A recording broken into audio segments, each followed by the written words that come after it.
5, 4, 3, 2, 1, go. Welcome to Miss Martin Muses. Welcome to Miss Martin Muses, where we muse upon what makes me laugh, makes me cry, makes me happy, makes me sad, or just really ticks me off. Well, today we're going to talk about something that talks about all of those things, and we are here joined by the lovely Steph, my nerdy home. Hi! Yeah. Merry Christmas, everybody. Or soon Christmas. Soon is Christmas. Christmas is soon.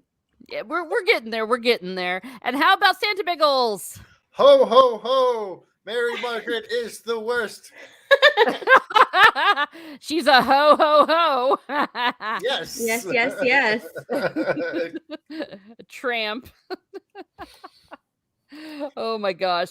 Well, last time we talked about just the whole series in general, and we liked it so much and we had such nostalgia, we decided we were going to go ahead and take it season by season. I want to welcome those coming into the chat. Joaquin Stark, why thank you for being here, Joaquin, and thank you all of those. We got a few lurkers and those that will be catching this on the replay. Please give a like, share, and a subscribe, and tell us, what is your favorite from Once Upon a Time Season 1? What is your favorite? Well, before we get this ball game going, I want to lay out the game plan. We're going to do the first season in chunks. So we're going to talk about approximately the first 3 episodes where we're going to discuss the curse. And then there's going to be some other things. So let's go ahead and start. And the reason why I called it We Were Cursed is that was an ongoing joke from season 2 on. When Mary Margaret kept saying to Charming, whenever he would bring up the fact that she slept with Dr. Wales, or she would go, we were cursed. We were cursed. So we were cursed. We were cursed in more ways than one in this season, and that's what we're going to talk about. Well, this big curse that happened really came from the fact that Regina was pissed off in more ways than one that Charming and Snow White got their happy ending, and she crashed their wedding and said, I will destroy your happiness if it's the last thing I do. So she obtains this curse. I'm going to start here today with Steph. What do you think? What do you think about this crazy curse? All right. So I love this curse. When I started watching this show from the beginning, and this was going into, I think, the Frozen season, so season 4. Mm-hmm. I watched it from the beginning. They were all available on Netflix. And when I first started watching the show, I was confused about this curse. I was so confused. It was going back and forth. And when it finally just, dinged in my head what exactly I was watching, and they got to the episode where it shows why the curse was created. I love the curse. I love the idea of the curse. I did not like. I thought it was poorly executed, the reason behind the curse. Okay. It's because she is a jackass, okay? And she had to do it, I mean, it's because she hates Snow White because of what Snow White did to her. She blames her for, ruining her one true love. Well, she ruins everybody's one true love if you watch the show. Well, she does, but I feel like, dude, you're blaming a child. She was a kid when that happened. I could understand if she was a bratty teenager, but she was like a child, a literal child. And Regina blamed her. And kids do stupid things all the time. And yeah, this led to something horrible in her life, but I mean, I can't believe that she would continue on with that grudge after so long. Yeah. Well, that's the only part I did not like about the curse, is that the whole basis for the curse is Regina's hatred for Snow White, and then later on we find out that that family's history goes way beyond Regina and Snow. But at least with Regina's mother, and Snow White's mother, their ages were a little more reasonable. You know what I mean? Yeah. So Regina with Snow when she was little, I'm just she's what, 10? You really gonna blame a 10-year-old for that? It's her fault. Yeah, I think she blamed her, but she also just couldn't stand the fact that she was awful. Well, the fact that Snow lived happily ever after making a mistake, and she had to live the rest of her life with Snow's mistake. but I know exactly what you're talking about. It did seem like, if you will, a bit of overkill. I'm pissed off, so I'm gonna make the entire planet shift to Yeah. Maine. Right? I love when it's like someplace horrible and it's Maine. Yeah, I know. That's one of the funniest lines in the whole thing. Well, Biggles, what do you think about this pesky curse? I think it should have lasted all 7 seasons. No,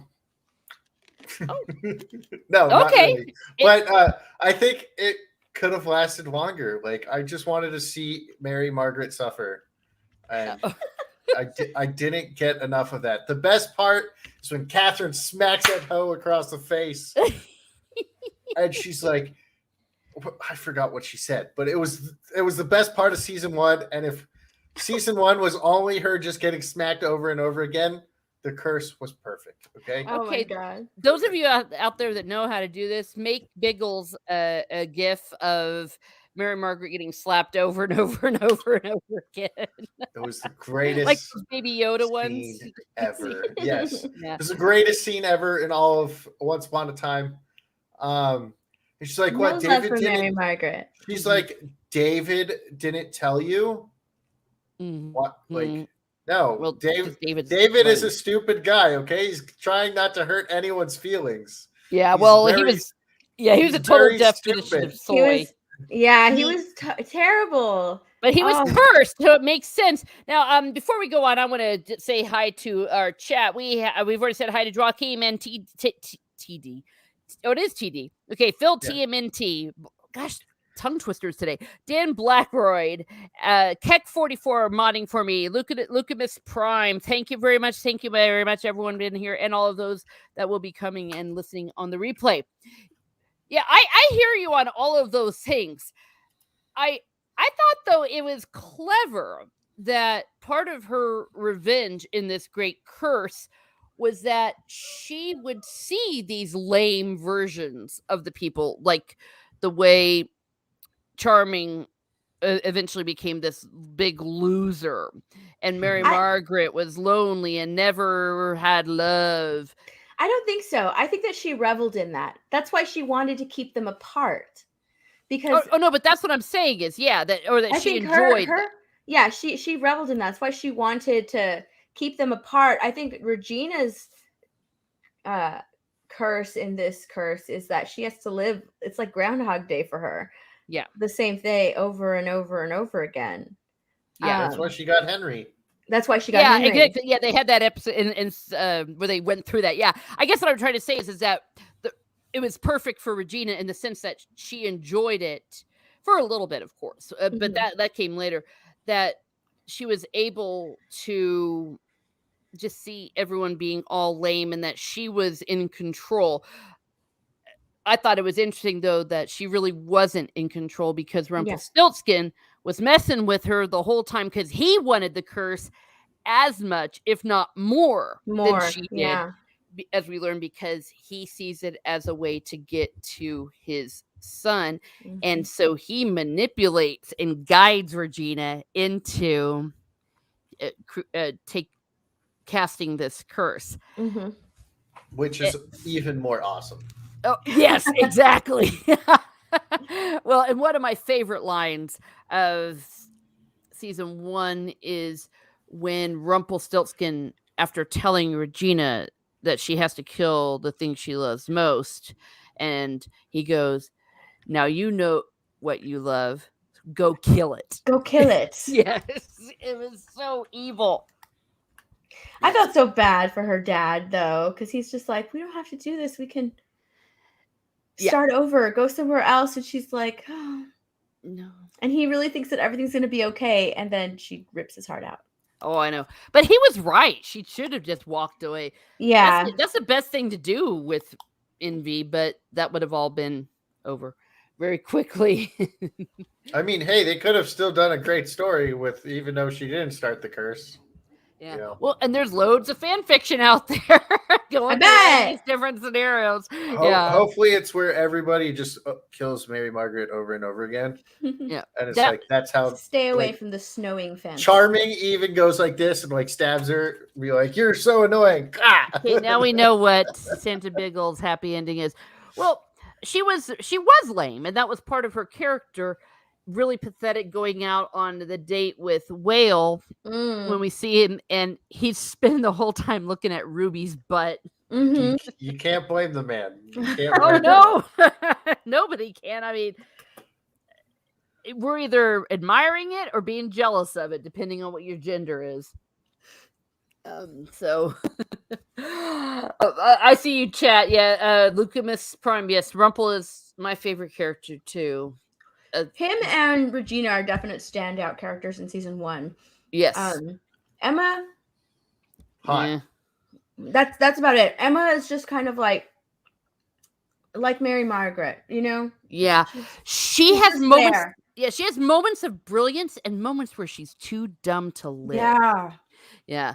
So anyway, so we got this curse, and then they go to visit the chick from True Blood, because it turns out Maleficent, she'd given it to Maleficent, and she had to steal it back. And that was kind of tame. She keeps it in the orb above her staff. Exactly. I love that they got her to play Maleficent. And you know, she comes back. I like her look here. It's different. She has the horns, but they're like made of cloth. You know, later on when we see her again, she has like the Angelina Jolie look. But yeah, because the movie came out. Because the movie had come out. But here it's very different, and they took liberties with Maleficent and her look, and I loved it. I love that she has like a little unicorn, a little pony. Yeah, My Little Pony. She has a little pony because she's moved on from Aurora, and not being able to, you know, kill Aurora, and so she's moved on, and she's just like, just move on. Have you considered a pet? You know? Yes. So I love her first off, because I watched True Blood, and I love Pam in True Blood. Like, she's fantastic. She's phenomenal. So I like that they chose that actress to play Maleficent. She just has a way of reciting the lines. Yeah. Almost stealing the scene. Yeah. She's fantastic. Yeah. Well, and then with this curse came the codicle, the loophole, which Rumpelstiltskin put in by putting 1 drop of true love into it and creating this savior whose name would be Emma. And I love it that he was losing his crap when he was talking with Mary Margaret and Charming. He was like, what's her name? That's my price. And they were like, it's a boy, or Charming was his boy. And he's like, no, you know, Emma, you promised. And she told him the name was Emma. And the reason why he needed to know that the name was Emma is because that is how he would wake up in the next world when Emma showed up. And he just goes, Emma, such a lovely name. I love how he says her name first. I love how he says her name. Emma. What a lovely name. I love it. I love how, like, when we meet him and he says her name for the first time. Yes. I absolutely love it. It's perfect. His again, another person with like perfect line delivery. Oh yeah, that man could read the phone book and have it perfect. Yeah. Amazing standout character for sure. Yeah, and we have another Santa in the chat, Santa Megatron. All the Santas are showing up here. Thank you very much for being here. Yes, exactly. And when you need to rewatch it, you know what I mean? But when you realize that as he comes into Granny's, he's not woken up. And how the actor even changes after Emma comes in. It's like, dang, it's so cool. So we have that aspect of the character where there's going to be this big, elaborate in 28 years. And this and this and this is going to happen if everything lines up. And for that reason, Snow and Charming, after consulting with everyone, they decide to send Emma in this magic tree to the land without magic. And I know that Santa Biggles has something to say about that.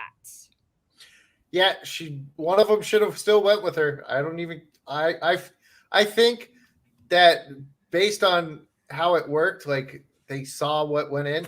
If they carried the baby, the wardrobe's not going to be like, oh, that's another person. It's a small little creature, right?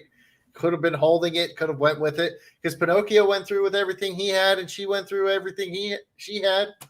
I don't see why Pinocchio it wasn't wouldn't going work. through. Pinocchio didn't go through with a person though. But he went with stuff, right? So Stuff is fine. Stuff is not alive. It can only transfer living thing. well, then why did it transfer the clothes that they were wearing? Why did Because the clothes transfer aren't not living. why did transfer non-living things if it can only transfer living things? Because TV show. I know that's So so confusing. they could have It went can't go with her. They You could just have went blew with her. Steph's mind. Boom. We need to just take that picture and then put that calculus thing around. Oh yeah. Make it. I don't think so. I think that like if he's going through with stuff that he's holding, then that's fine. But like if he was if if Charming had gone through and he was holding And wrapped Emma, her in the blanket. only would've worked. the wardrobe would. I don't think that's like tricking the wardrobe. I don't think it would Yeah. have tricked the wardrobe. It would have sensed two hearts, and it would have chosen which one to go through. One of them would have been left behind regardless. So if Emma would have stayed in the curse, she would have broken it eventually. Good point. That's a good point. Yeah. Well, except for the fact that Rumpelstiltskin could see the future, and so he knew how it was going to go down, but he didn't necessarily know the complete details. Mm-hmm. He had some visions of the future, if you will. But Yes. right before Charming puts her into that wardrobe, how badass was it where he has the baby crooked in one arm and the sword in the other? See, that's some of Charming's best work in season This is one. awful sword fighting. Yes. Is when he's just holding the baby and fighting for her future. I think when it comes to Emma, after he finally wakes up and everything, I think his character becomes a little bit better.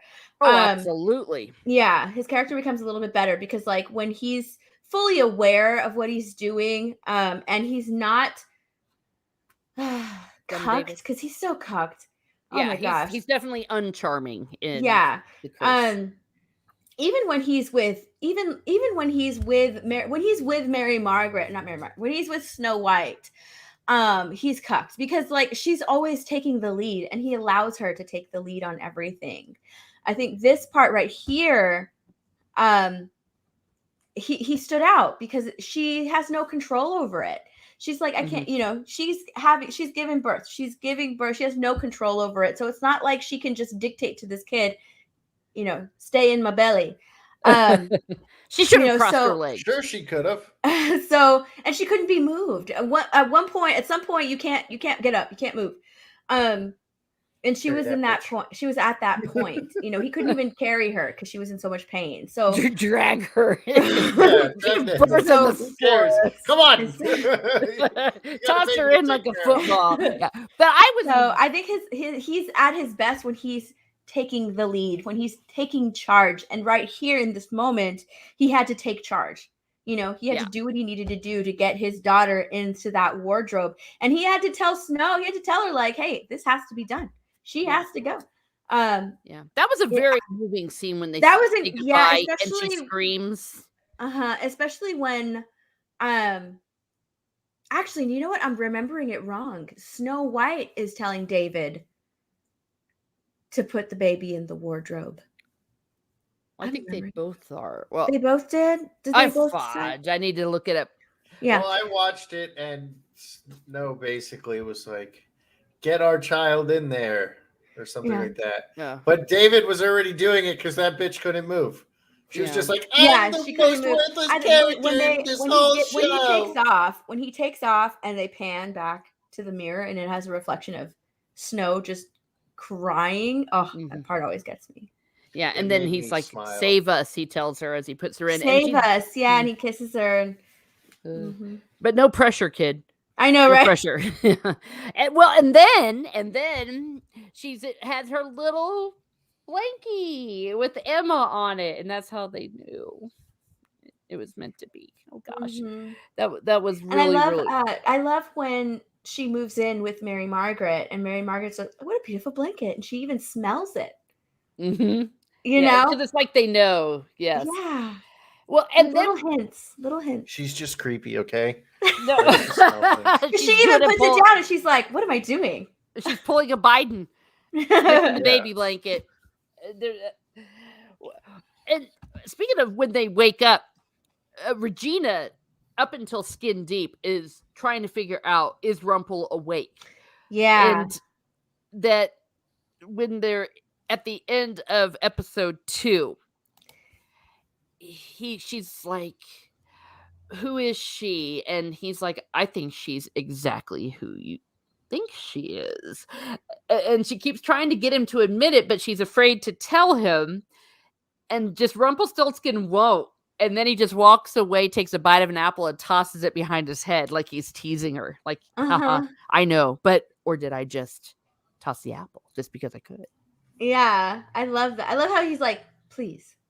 And she yes, has please. to move Oh, out yeah, of the that way. was it too. Yeah. Yeah, please. Let me go. Please. Because that was the codicle that put in there as well. And then she couldn't. Oh, I love that. I love that. And I like the way he plays with her because part of her curse is that what she was making the curse out to be was that she wanted to be in control. And he was not allowing her to be in control. Yeah. And she hated that. Skin Deep is so good. Oh, yes. I forgot how good it was. Oh, you yes. even see Ruby in that red dress for a little bit. Yeah, yeah. He likes it because he forgot about her, or in the red dress, or forgot that it was there. It's even better now. Yeah, and we also see how deep their animosity runs.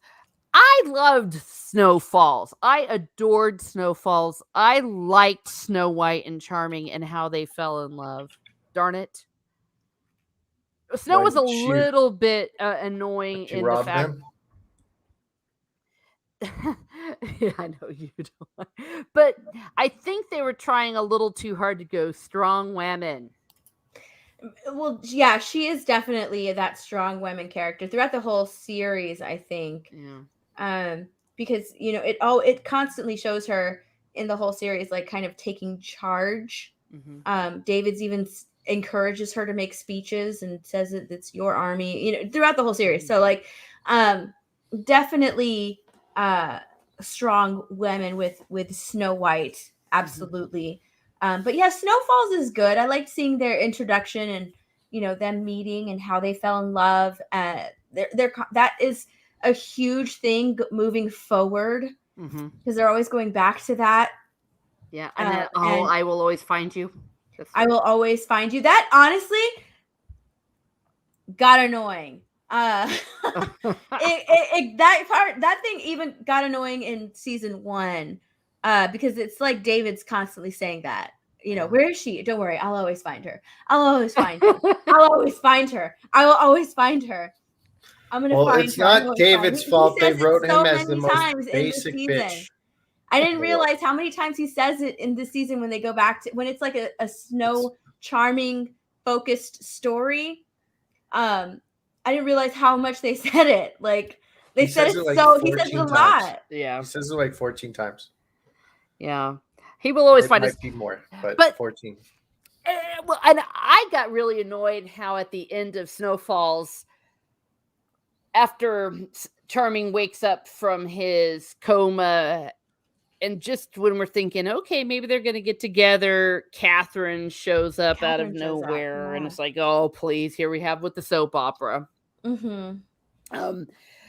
But, oh wait, wrong episode. My fault. It wasn't this one. It was The Shepherd, where later Charming decides he's going to choose Mary Margaret, but then at the last minute he doesn't, and he's like, I'm sorry I led you on, and then she's all, no, he said, I'm sorry I'm not together, and says, no, you should be sorry that you led me on. I forget what it was. My favorite character in The Shepherd is Charming's mom. I love her. Oh, she kills. Yeah. I love her so much. Yeah, Ruth is awesome. And then we see her, what happens to her in the next season. Yeah. Yeah. So it's perfect character, perfect line delivery. You really feel like she's a mom. Like she's she's a mother. Like, and amazing.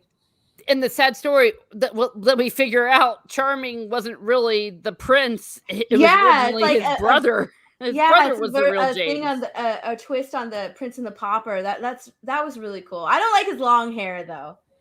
Oh well, yeah, that was good. Well, he had this goofy wig on. It was so bad. Oh, it's horrible. Yeah.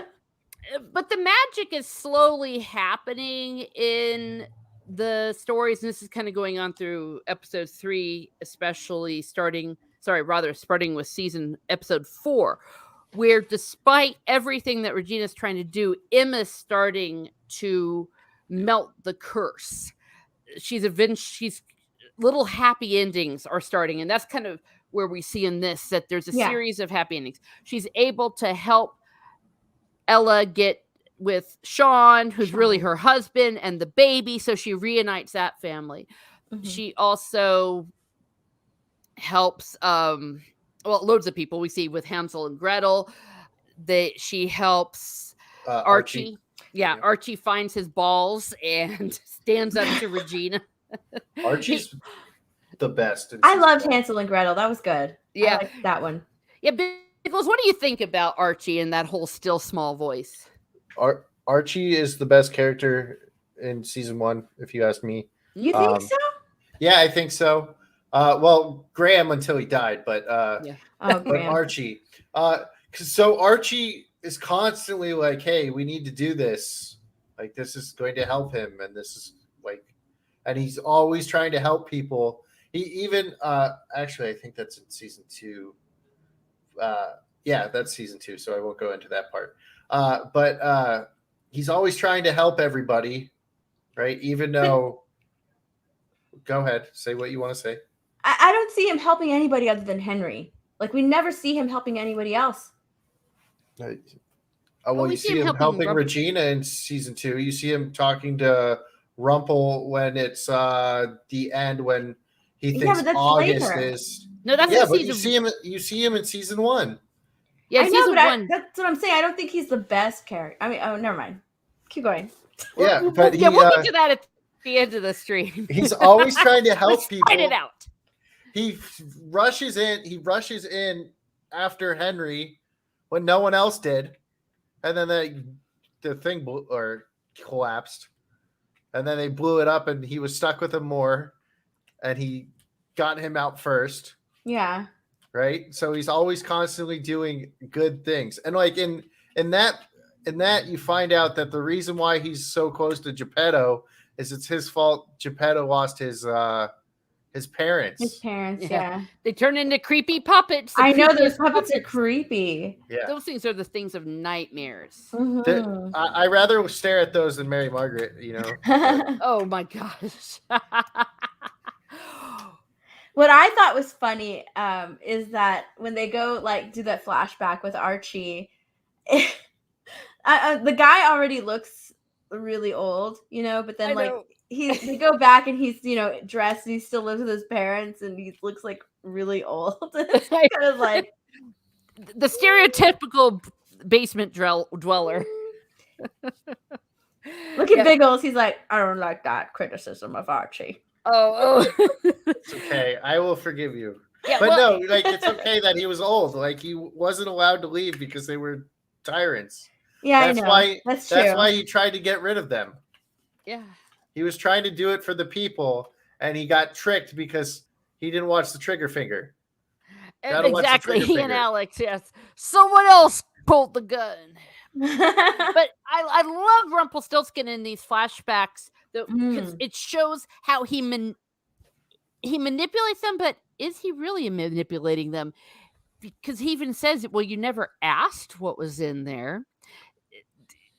Because he was like, I couldn't believe that made them all turn into like puppets and creepy puppet people and things. And he's like, you never asked. And he gives people what they want.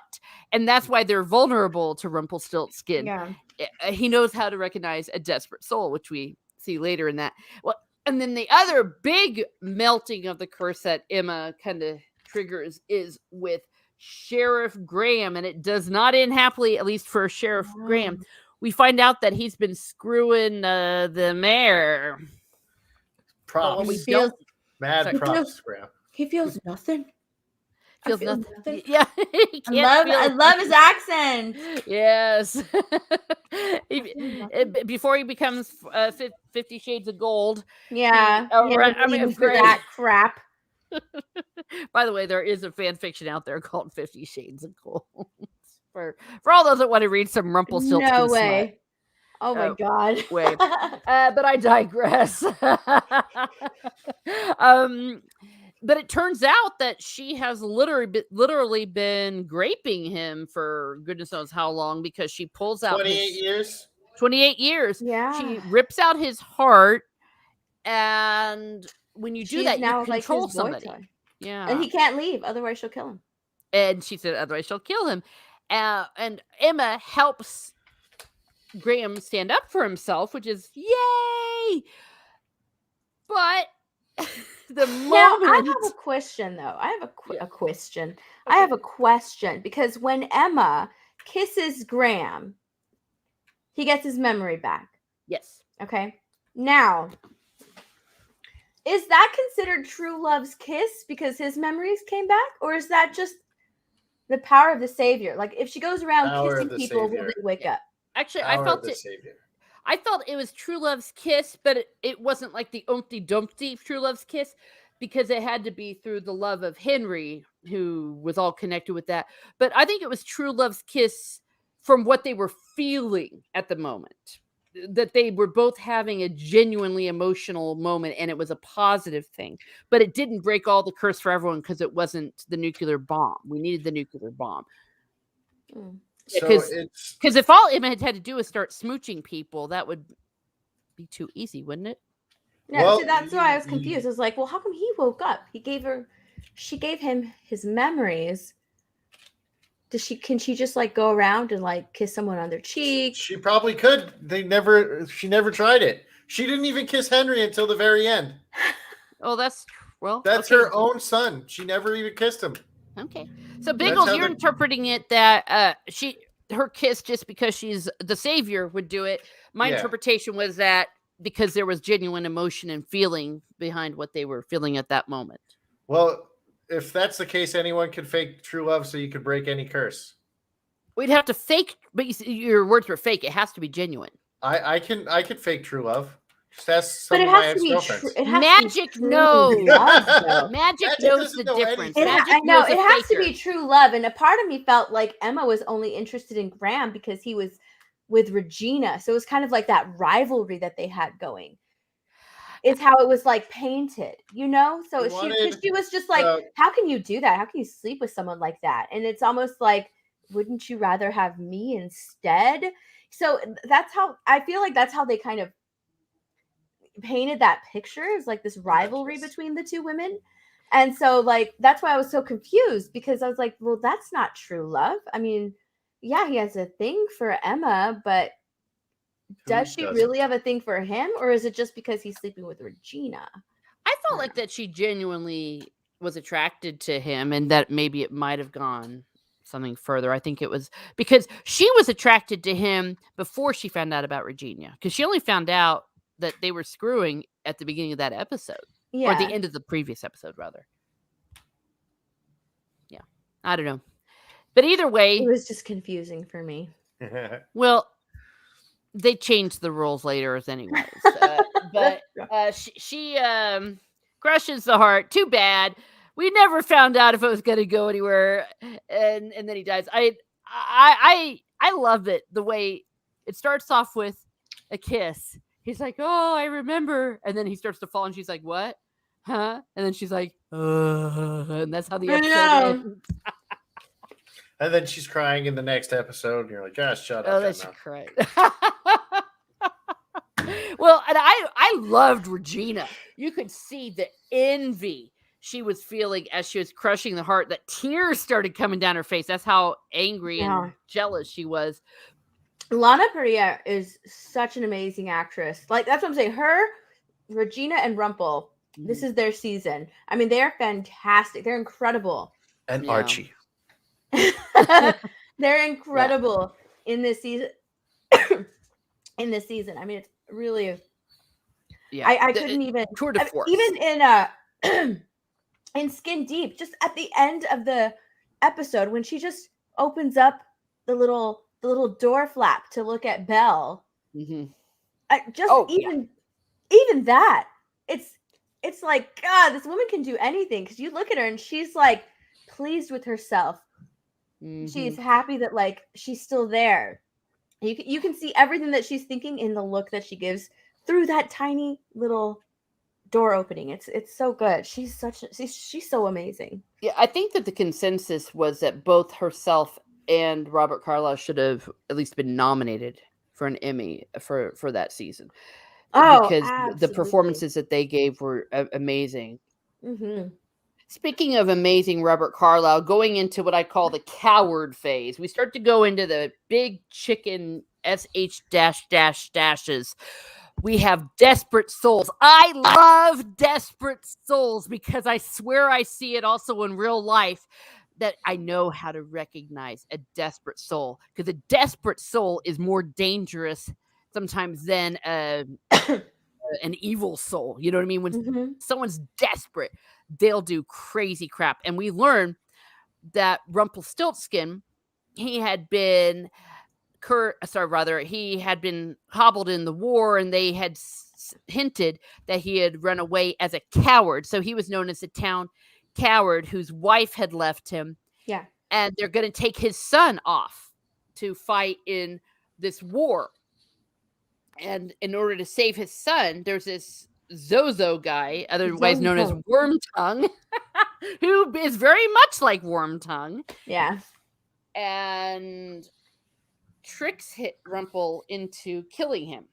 Mm-hmm. And what little does Rumple know that in doing so, he becomes the Dark One and Zozo becomes freed. And thus the curse begins. But in doing so, in finding the ability to save his son, to kill the people that are coming to take his son, he loses him because his son, Balefire, doesn't want anything to do with his father, who is now a psycho killer.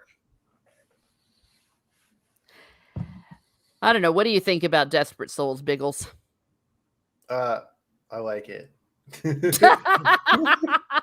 But like, so the old Dark One was like, oh, I can be a benefactor, right? Yeah. And he's like, okay, here's where the dagger is. It's very important that it's stone because the wood floors will burn, right? So it's like, all right, cool. So they burn down the thing, get the dagger. He's like, doesn't he like take the dagger and like makes him stab himself or something? He stabs. No, he stabs Zozo. He stabs Zozo because Zozo wants him to do that. Yeah. Because Zozo was under control of this dude. He wants to be freed from it, so he taunts Rumple into killing him with the dagger. Yeah. Okay, that's what it was. I don't remember that part, but I remember that he stabs him, and he's like, "Why?" Because he changes forms after he stabs him. Yeah, it's like I know how to recognize a desperate soul. Yeah, but actually, I think the better part was the Storybrooke story. Tell us about it. So it's basically Emma versus Sydney, right? The mirror, and they're going up for sheriff now that Graham's dead, and she's like, "I need your help. Mm-hmm. I need your help to win."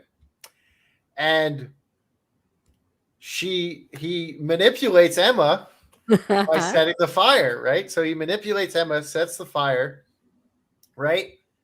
And Emma is trying to be good. So she's like, because of Henry.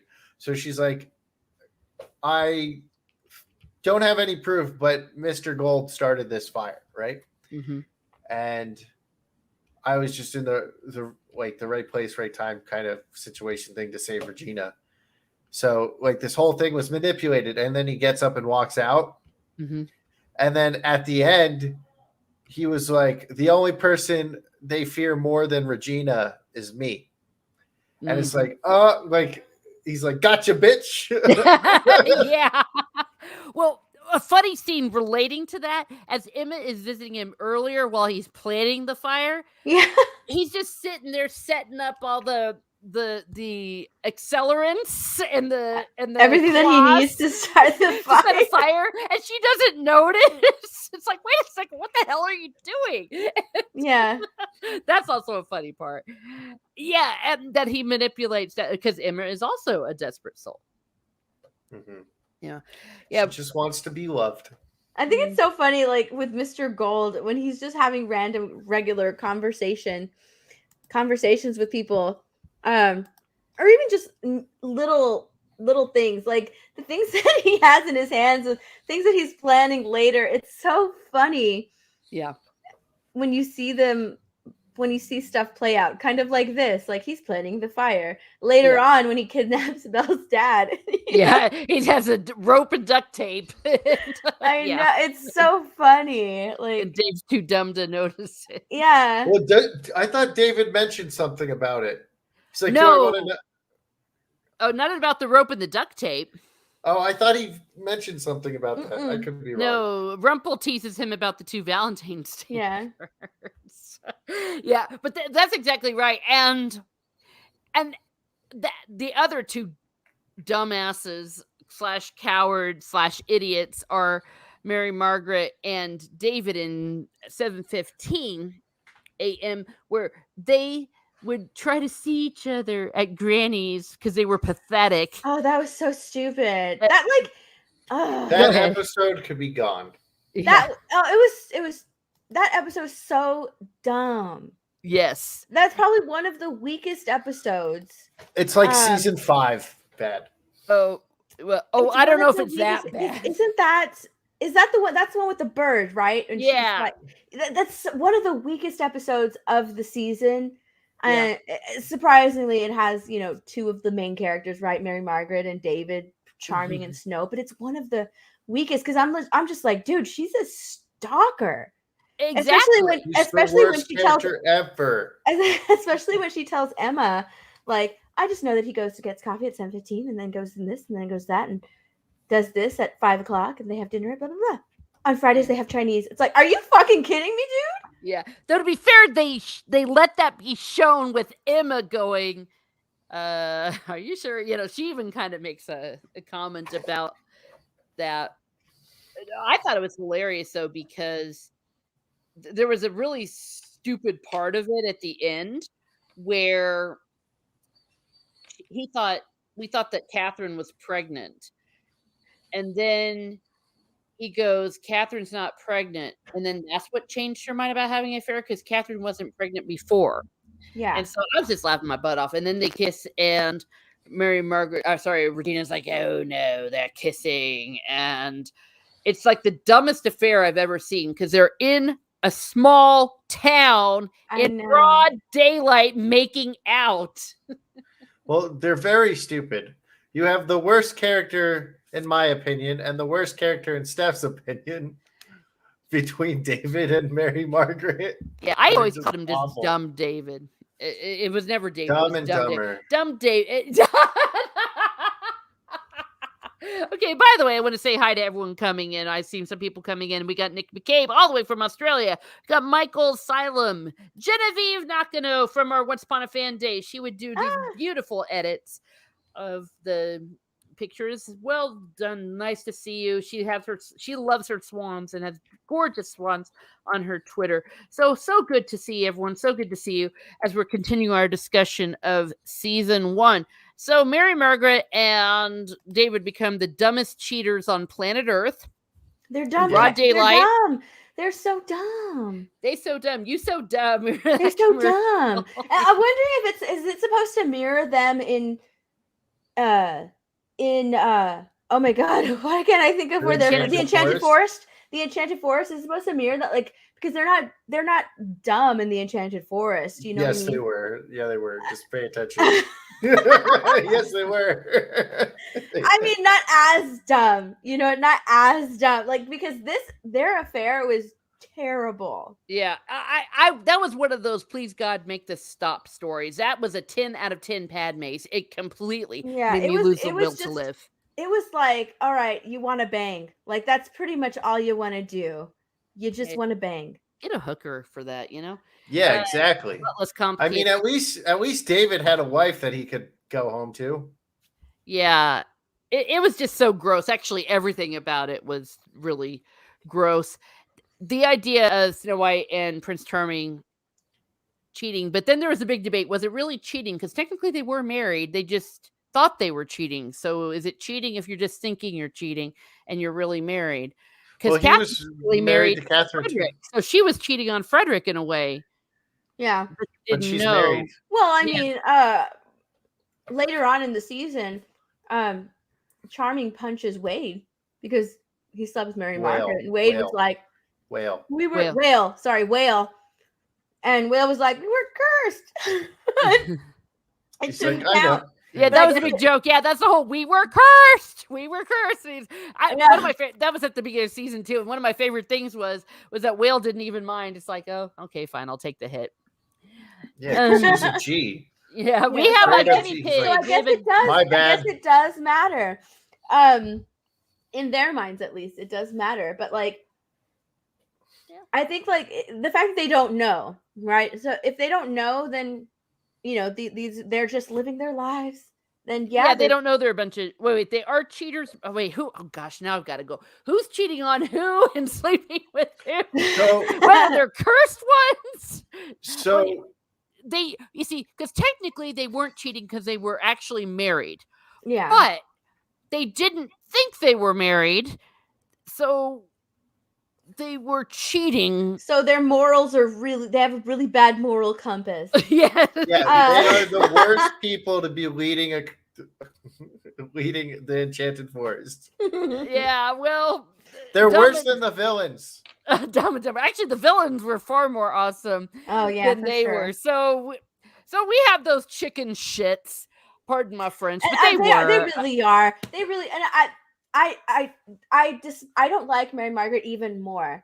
After like everybody finds out about it, and Yeah. she's labeled like the tramp, the town tramp, and she doesn't really take responsibility for her actions because she blames David. Oh, David, it's Yeah, your 'cause fault. she's You a didn't dumb tell whore. him. You didn't tell her. She found out, and he's like, how did she find out? And she's like, that's the wrong answer. You know what I mean? So like she blames him for what happened, never once taking responsibility for herself and feeling sorry for herself for being labeled like a Town tramp.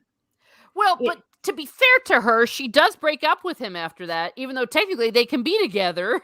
And she's like, no, this isn't love. I don't know what this is, but it's not love. It's lust. It's all they want to do is sleep together. Like that, it's lust. That's Yeah. it. Well, kind of That's like what it is. It's lust. She was even lusting after him when he was in a coma. It's wow. lust. That's all it is. It's really weird. Like I get it. Yes, they're charming and Snow White. You're supposed to root for them because poor them. They don't know. They don't know that they're cursed. They don't know. But at the same time, it's like, come on, write it better. Yeah, those parts were very, very weak. But in this story arc, Biggles, I'm gonna give it to you. Your favorite part of the season when Catherine is going to confront Mary Margaret at the school. Yeah. Smacks her. So, did you guys notice who was the very first person Catherine walked by in the school? Jim. We call him Jim. That actually became his name because he's the gym teacher. It was Frederick. It was They Frederick, passed each yeah. other their Frederick. true love. Yeah. And then She Almost. bumps him, doesn't she? Yeah, yeah, they're married. they turned around and saw each other. Yeah, they bump into each other, and he's like, "Watch it" or something, and I'm like, "That's your true love. That's your true love." His name is Frederick in the Enchanted Forest, and he was never given a name in the show when he's in Storybrooke, but everyone started calling him Jim since he was the gym teacher, so we call him Jim. So he's also the one who finds her. I know. Or finds her car, right? And finds her. Oh, that's right. I ship them so badly because that was when we realized that Abigail, aka Catherine, was not a bitch. She just She's not she a didn't want bitch. to marry Charming because her one true love was all made Gold. of gold or whatever.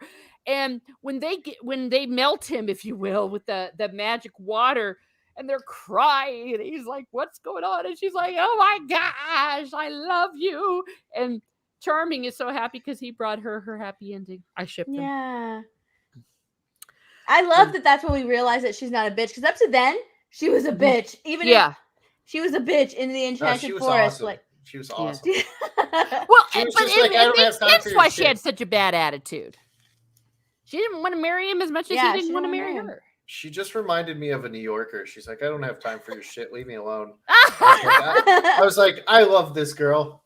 Yeah. I liked Catherine when they first introduced her. She was like, ah. Yeah. I like how she's not even looking at David. She's just looking out the window. Yeah. And her dress is so... It's so foofy. Yeah, you're right. It is kind of like a New York bitch, isn't it? For all you fantastic. New York, mea maxima culpa. I'm not saying all people are, but you know who I'm talking. She's fantastic. I love it. Yeah. And capping all this off is the ultimate, the magnificent, the incomparable episode, Skin Deep. Oh, it's such a good episode. I remember we talked about it when we were talking about the show, and I was like, yeah, Skin Deep was okay, but going back and rewatching it, I was like, God, it's amazing. Every minute of that episode, and not just the stuff with Rumpelstiltskin and Belle and all them. Every single character, the writing, everything. Jane Espenson was a genius. You get the four hottest girls in season 1 in that episode. That's true, and they were Girls' Night Out. They were all Girls' Night Out. Yeah, dressed up.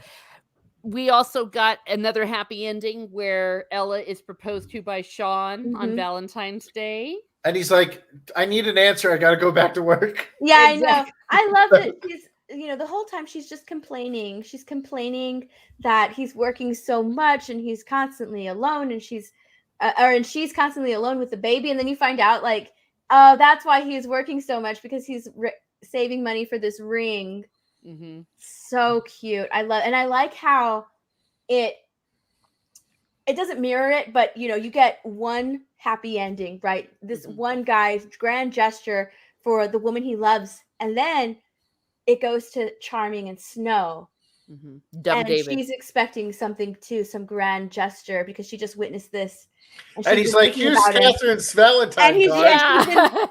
And she's been thinking about him, and then he gives her Catherine's card, and it's like the complete and total opposite of what just happened, because she's just like, what the hell are we doing? Yeah. And it's I really woof you. And it's a dog. I woof you. I woof you. And it's like we talked about earlier how when he went to buy the 2 Valentine's Day cards, and David's so preoccupied with it, he doesn't see Rumpel's buying kidnapping materials. Rope and duct tape. And it was like, that's one hell of Valentine's Day.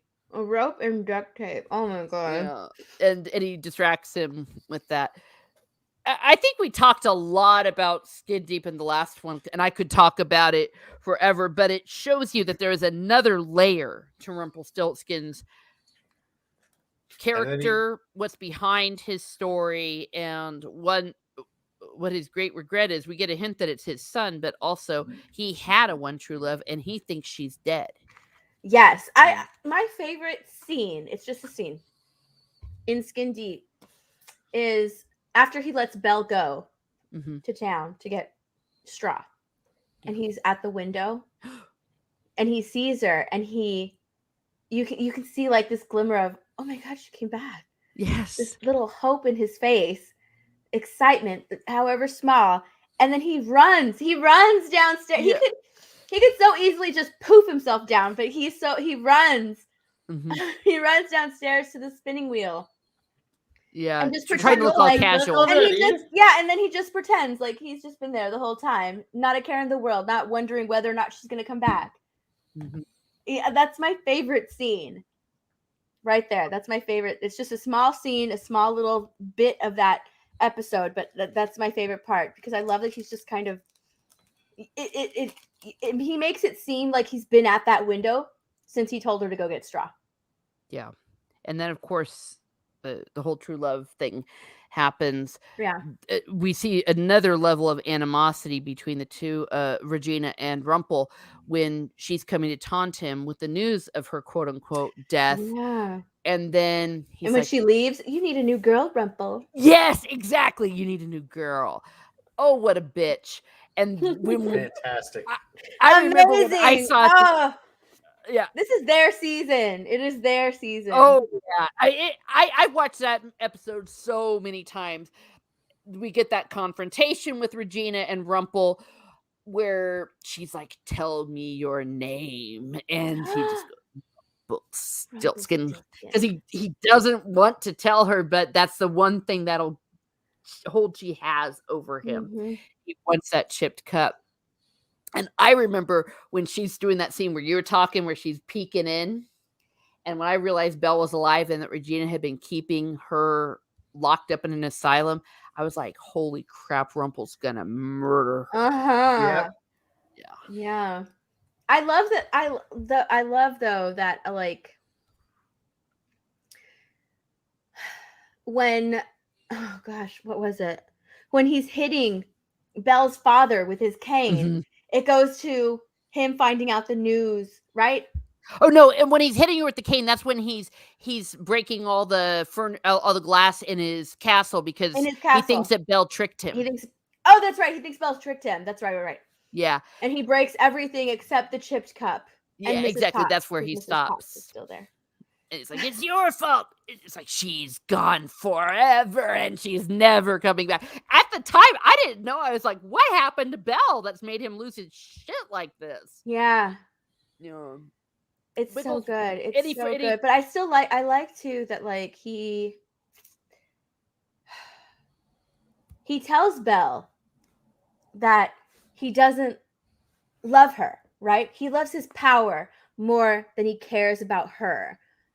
But then at the end, in that scene where she's like, tell me your name. You don't get this cup until you tell me your name. It shows that that's not true. yes. Well, she calls him a liar. She calls him a liar. I don't believe you. Because Like, otherwise, he does love her more than he loves his power. more than his power. Otherwise, he would have just kept the charade going. But no, that's the one thing that symbolizes Belle. He thinks she's dead. He wants it back. So yeah, he does love her more than his power. I also love love that. Belle. She's the only one I love more than Ruby. Let's be fair. Oh, well, okay. I was gonna say, Biggles, what do you think about Skin Deep? I said it has the four hottest girls in all of season 1. It's got Cinderella, it's got Belle, it's got Emma, and it's got Ruby. Yeah. Yep. And Ruby's in a red dress, and Emma was in a red dress in the first one. Yeah. But I don't think Belle was ever in a red dress. She probably would have rocked it, and Cinderella wears blue. So Okay, Belle does wear a lot of little dresses, though. Yeah, you're right. Especially in but she tends to keep her Belle color scheme. I think that's cute. Belle does, but yes, Skin Deep is everything. It is life. good. It is life. So And then we good. go to our final theme, moving on to the breaking of the curse, is the power of stories. And that brings us to Jefferson. Dun, dun, dun, dun, dun. We love Jefferson. Jefferson is the most important character in all of season 1. Go for it. Tell me why, right. Biggles. So here's what it is. Jefferson is the first person to actually make Emma believe. He kidnaps Mary Margaret, so he's like, I got to get rid of this bitch, right? Oh, you found Spot, right? So he's like, listen, this is my daughter. This is the books. I can't make the hat work, right? I have no magic. And she's like, she sees that he sees his daughter Paige, or what's her? Yeah, It's I think Paige her name's Paige in Storybrooke. Yeah, but what's her real name? Grace. She sees Grace and she's like, Henry, give me that book. And it's like everything that he told her was what Henry's been telling her this whole time. Yeah. And it wasn't until he was like, this is my daughter, but she doesn't know I'm her father because she thinks I left him. And then she looks at the book after seeing his daughter, and that changes everything. And I think Jefferson is the reason why she was able to break the curse. I don't think so. Well, you're wrong. Okay, before we go on to that, I've got to highlight Steve Kenobi coming into Miss Smart Muses to elevate the conversation. Hello, Teresa and panel and chat. I am only wearing boxers when watching this. I believe that. I do. Usually when I watch the streams, I'm just in my boxers, but I have to be Santa Claus. Yeah. Okay. Well, go for it. Argue it out. I will argue because yes, she saw like the similarities, but I really think that like she shook it off like as coincidence, because even moving forward, and that's what's so frustrating about Emma is she really does just shake it off as coincidence. There's so much that happens in this episode, so freaking good, and she just thinks that he's crazy. She's like, oh, you've reading Henry's book. Oh, you think you're the Mad Hatter, the T. I get it. Oh my God, you're delusional. And that's what's frustrating. That's what's so frustrating about Emma is that like she's been shown all of these things and she's still like, just nah, it's coincidence. But just shrugging it off. I don't think that like sure she ignored the book all up until then. Then she actually opened the book and started seeing, hey. Yeah, but even after that, though, she was still like, with what's his name? Pinocchio. Yeah, she gets some stupid pills. Yeah, she gets stupid pills after that with Pinocchio, and it's just like, are you freaking kidding me? Yeah. If she started to believe even a little bit, she would have been able to see his leg. Well, but you gotta admit, you got some dude who takes you out in the middle of the woods and pulls up his hairy pasty white leg and says, "What do you see?" It's like, me Nothing. too. Because she has, it's like what he says. He says, "You're in such denial." Oh my God. Yeah. So I think that like if it had worked, if that was the first time he like looked at her book, but he looked at her book. I think you mean she looked at his book. She looked at his book. Sorry. It was the first time she looked at his book, but I just don't think so. I just don't know. Because I think that Emma, like another really frustrating character in Emma, because she's just like being shown so much. And like, who acts like Regina? Seriously, in the real world. And she's always like, why are you like this? You're so, you know what I mean? I know plenty of women who act just like Regina in the real world. I don't. Well, then you know better people than I do. You need to hang around better women, apparently. I know. So I have a girl who reminds me just as Mary Margaret. Like, you know how she stalked David and knew everything about David? I said this girl was pretty, and then she told me that girl's life story by stalking her on Instagram, Facebook, Twitter, everything, and I was like, I don't need to know any of this. Like, I don't care. Yeah. But so like I know people that act like these characters in real life, and Regina is the best. Okay, so I don't care. Oh, okay. Well, yeah. Well, definitely Regina is the most awesome character. Definitely the more interesting one. But I will take the middle ground. I think that Biggles is correct that what happened to Emma was like leveling up on Dungeons and Dragons. You know what I mean? She didn't quite get there, but she definitely leveled up. Okay, yeah, she did level up. But then she leveled up. But then she had to come across a few more other obstacles to finally get to the point where she needed to believe.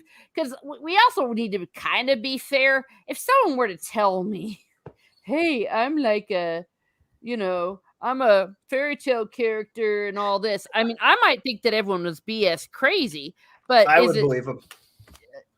I mean, it would explain so much. It's just really like, does she really think that all of these people read Henry's storybook and they think that they're storybook characters in his book, like that Henry was able to convince so many people?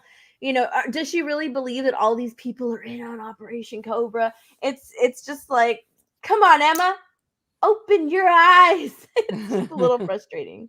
Yeah. Well, and that's why she looks good. Yeah, that's why Henry is the truest believer.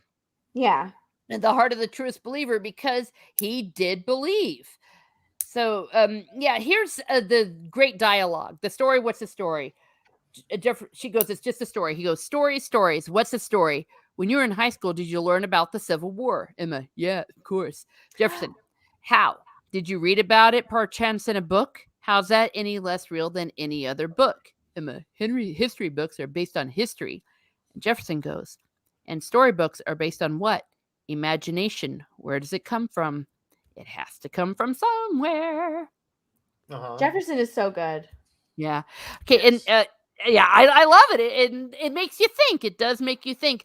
I will tell anyone who will listen, whether I'm talking to the wall or my cats, if I don't have anyone human to talk to about it, that stories are true. Fairy tales are true because of the truth that they convey about the human spirit, the human condition, and the world.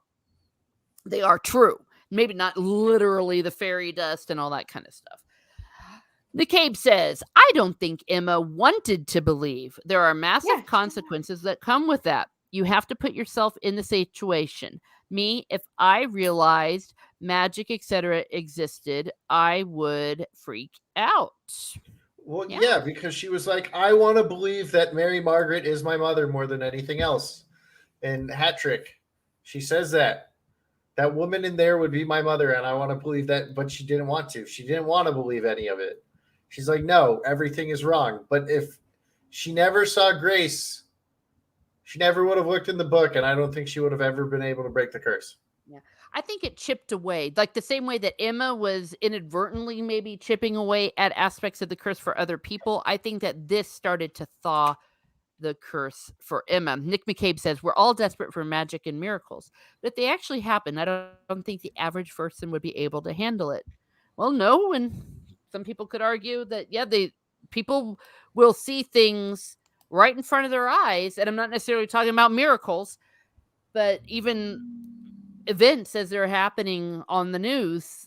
It's like, this is very obvious that's what happened, and people they'll make up their own reality if they would rather not see the truth, because you can't handle the truth. Michael's Asylum says magic isn't all powerful. Things like love and truth tend to confound even the strongest magic and curses. Okay, but I'm of the belief, because I was the one that made the themes, that the story, that this powerful story, this launching off point that Jefferson does, it does lead to the end of the curse. Yeah, I think it's probably a kicking off point. Yeah, but I don't know. I still find Emma frustrating. Oh, she's an idiot. Well, pardon.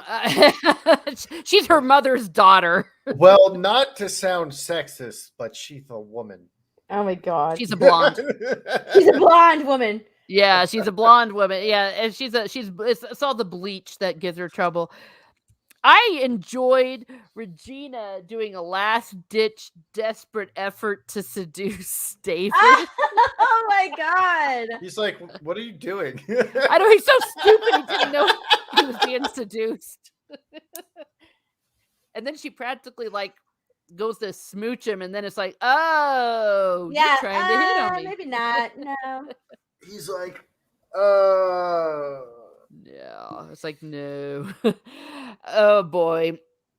Well, we have one last major story, which is the story of Regina, part of her evil queen curse, the background to Snow White, where we realize that Regina was genuinely in love with the stable boy.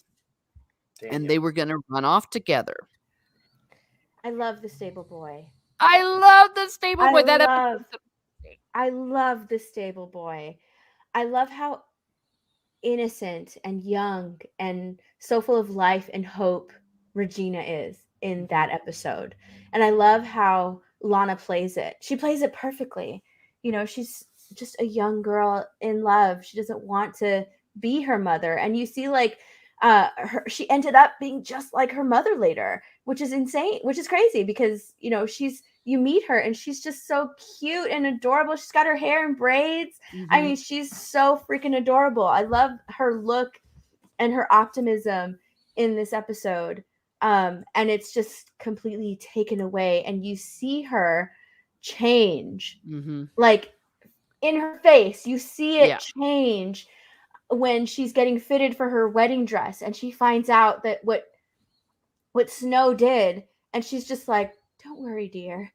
And you can just see like the change in her face from this hopeful young person who was so in love to, my heart is broken and I'll never be whole again. So now I'm completely evil and I know where to place my blame. It's on this kid.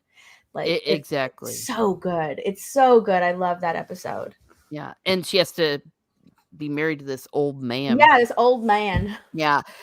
She was so optimistic that she actually thought that she would be allowed to run off with the stable boy. With the stable boy. We also get to meet Cora, I love Cora. I love Cora. I love both actresses that play Cora. Oh yeah, both of them. Perfect casting for Cora. Yeah, but we also learned that she was abusive to Regina. That it wasn't just psychological. She used magic to torture her, and then until Regina would go, "I'll be good, mommy," and it's like, oh my gosh, that's fucked up. Mm-hmm. She is by far the most evil character we meet in all the seasons, and it's perfect. I love Cora. I agree with you on that. I think that she is. And yeah, even when we meet, like, what is it, Rumple's mom, the dark fairy, the black fairy, the dark bitch. Yeah. I don't even think that she doesn't hold a candle to Cora. Cora's amazing. Evil. She only kidnaps children and makes them slaves because she's trying to kill the savior so she can save her son from being the savior, and all saviors die. Wow. That makes no sense. Oh my god.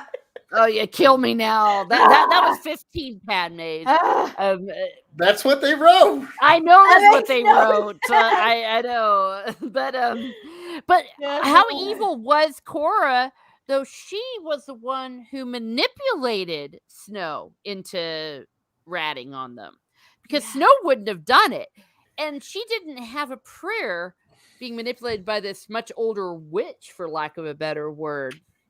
And so I've always wondered why she manipulated everything from the start of the episode, from Snow's horse. Yep. Yeah. Going crazy, because even Regina was like, "You wanted me to save her, didn't you?" And she's like, "I wish she would have died on that horse." Like, you know, from the start to finish, she manipulated the whole situation. It's insane. Like, she's such a good character. Oh, she's a completely evil character. Yeah, too. I hate how she died. Oh, we can't talk about that. It's not. Oh, sorry. Yeah. Oh no. Yeah. Spoilers, well, it's okay. Oh, come on now. The show is I don't know how many years old. Hey, yeah. No, but I actually like the way she died, because I thought it was poetic justice. But we'll get there. Yeah. Michael's Asylum says Bailey Madison was fantastic young Snow. Yes, she was such a dead ringer, even with the expressions of Mary Margaret, that I at first thought that they had used CGI to CGI her face on her. I've seen her She's in more other likable. things. Yeah, I know she had. I know she wasn't, but when I first saw it, I was like, did they CGI her? She's just too perfectly her. But of course, I've seen her in other things. But that's one thing that I love about this show, is when they cast like younger characters or family members of the they cast them so well. Like they look like their counterparts. You know what I mean? Like, you could easily think that Emma is the daughter of Snow and David. Like, just there's some features there, right? Yeah. Their casting is amazing. Their casting is so good. It's so good. Like, this young Snow White, you believe it. You believe that this is Snow White as a young girl.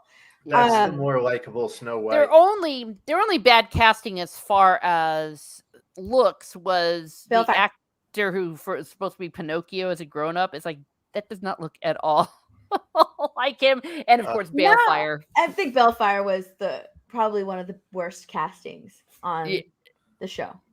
As Neil or the younger kid? As Neil. Because he was cast afterwards.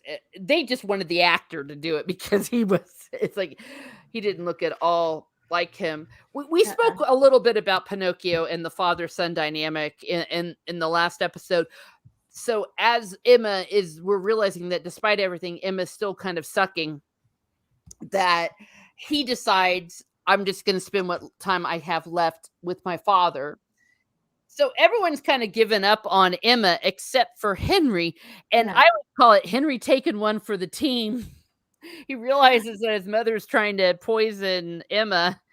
And he's like, come on, believe. And she's like, no. So he's like, okay, bitch. And he eats it. He didn't say bitch. And he eats it himself and poisons himself. And I'm thinking, Emma was so dumb. Her son had to poison himself to get her to go, duh. She's like, oh no, it's real. And she's like, what did you do? Didn't know. She's like, what was it? When she's yelling at Regina, she's like, what was in there? Bleach? What was in there? Like, trying to figure out what she poisoned him with.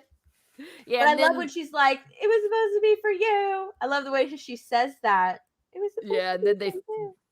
And then they realized, oh crap, we've got 40 minutes left of the season. So Emma just touches the book and sees all the truth. And so it's like, that's why it's so frustrating. They could have she could have slowly seen things, kind of like Henry did later. You know how like when Snow gives him the book, and then he's like, Mrs. What is her name? Mary Margaret. Mrs. Margaret or Mary Margaret. I can't remember what he calls her. And she turns around and she's like, yes, and she's Snow. She's full on Snow. It would have been really cool if like every now and then Emma saw that too. Yeah. You know what I mean? Like that would have been a neat thing to happen, and it wouldn't be so frustrating that she's just like in complete denial. So I don't know. Yeah, well, they had pacing issues. All seasons they had pacing issues with that. It got worse as it went on. Yeah, Genevieve is also pointing out, of course, Elsa and Anna. Those were fantastic. Oh, yeah. Elsa and they Anna. They did. Elsa and Anna were really good. I love that. I love it. And older Henry in season 7 was fantastic. He was a really good lookalike, too. Yeah. I love the casting. The casting's really good. I just didn't like Bellfire, and I know he was in True Blood. Mm-hmm. I do know he was in True Blood. Yeah. I liked season 7. That's why they hired him, because he was in True Blood? Really? I don't know. That's why they hired him. I think they probably liked him. I mean, they wanted the actor, right? Doing it. Yeah. But yeah, season 7. Well, we'll get there with season 7 because I have a love-hate relationship with season 7. But of course, it leads to the whole True Blood, and someone put it up here. I think was it Mike? Yeah, Michael's Asylum.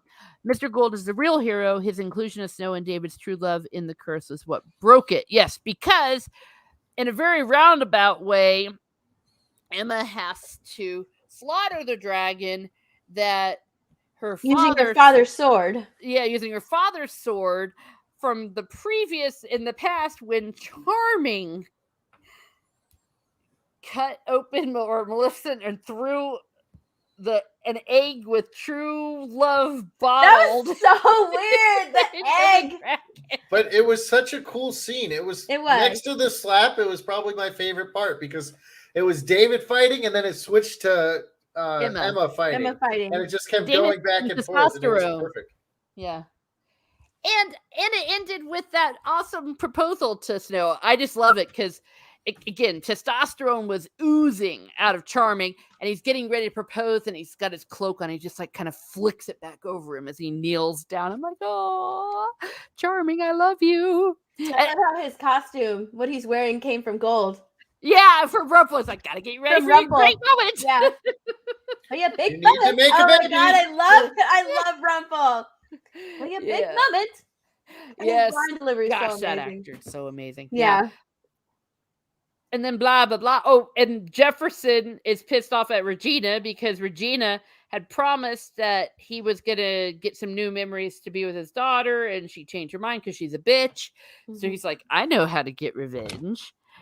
And we still to this day don't know how Jefferson knew that Belle was in the asylum. I know. Easy. He knows everything. Apparently he does. He uses the Force, and he just No, goes he down. uses his telescope to He look. was awake the whole time, and He he would was probably awake the whole time. Yeah, he he'd probably probably saw. The spies on telescope everyone. doesn't go. The telescope doesn't go into an asylum basement. It's the hospital. Yeah, but Maybe So he if was he sees her hailing going, Regina. I don't know. he probably spies on her, and he probably, because he's got a lot of money in this. Remember yeah, that he's he's got the big wealthy, house. so he probably bribes people to get information. It's possible. How did he Headcanon. even know about Belle? That in the 'Cause Enchanted Forest? How did he know that? He knows everything. Okay, he's like Santa. Yeah, Well, he was. he knows did when work- you've been he did naughty or work for nice, and he Regina for knows a if you're while. sleeping or not. It was implied that he was working for her for a while because she came back to him like one last hat trick. And also when we get into the season 2 discussion, he's with her all the time. He knows about Rumple. He's doing things for Rumple, right? So in season True. 2, you get more Jefferson. Yeah. And you find Yeah, out, plausible off-screen moment. Plausible Yeah. off-screen moment. So you learn about it all. Okay, but the most perfect revenge, he goes, go find Mr. Gold and be sure to say Regina had you locked up. And I'm like, that is beautiful. Yep. That is beautiful revenge. And oh gosh, when Rumple looks at her and she's like, do you know someone called Mr. Gold? And I'm supposed to say Regina locked me up. And he's just like, his jaw's dropping. And he's like, you're alive. And he hugs her. And she's like, creeper. Joe Biden, get away from me. No, I like, love do how I he know asks you? Falco. He's just like, I will. And he's I crying. will protect you, and he's crying, and it's just like this whole season you've been seeing a manipulative man, Mhm. but when he sees Belle and he sees that she's alive, you see his vulnerability. We hadn't seen that yet in Gold. Yeah, not much. Not while he know? was Gold. Yeah, and we are given in season 1 that there are 2 people that he loves more than anything on this planet, and that is his son Balefire and Belle. And Belle. And he effed up on both of them. So that's going to be part of his redemption arc, which I argue he completed in season 3, and season 4, 5, and 6, and 7 was spurious. But that's my Just head keep canon. going around in circles in those seasons. Exactly. They just needed more stuff to do, you know. Yeah, they could have asked us, but no, they never look at the fans. We could have found stuff for him to do. And then Regina, after the curse is broken, she kisses what's his face on the forehead. I'm with Biggles on this one. How come she hasn't kissed him up until now? That's his kid. That's her kid. She's a horrible human being. Yeah. Just hot. Okay. well, let's be fair. Technically, remember, it's not her kid. It is. That's Regina. true. It was a closed adoption. Yeah, and so. Now, Teresa, let me know if this is true. I read somewhere, or maybe you told me, I can't remember, I heard this from somewhere, was that there was an argument to be had about adopted parents. Mm-hmm. And like this show was like not giving the adopted parent like the benefit of the doubt, and they're showing adopted parents and putting them in a bad light. Yeah, there was definitely a debate. I had a friend that was very offended by this idea that, the real mother's back, so it's okay. Because my friend was adopted. And even Lana Puri at a convention I was at, she pointed out, yeah, it's like all of a sudden they're saying this is his mother. It's like, well, no, it was her son. And I think that's why they did some things in season 3 in the episode Save Henry, where they really do establish that it's her son. She adopted Henry, and it was a controversy, and I think it was a fair controversy. It wasn't just people getting their heads knickers in a twist. But because I know that like Regina has a lot of rough edges, but I love in this season where she's just like, I've changed every diaper, I've soothed every tantrum, I've been his mother, and you just come in and expect to what? Exactly. Yeah. And so I for the most part, when it comes to Henry and who his mother is, I'm always on Regina's side, because it's like, dude, you you came to drop him back off at home Mm-hmm. because he's just like, no, I gave you up, dude. Let me take you back home. Like, you know what I mean? Yeah. You drove him back here because you don't want him in your life. So, Yeah. like, I was always on the side of Regina.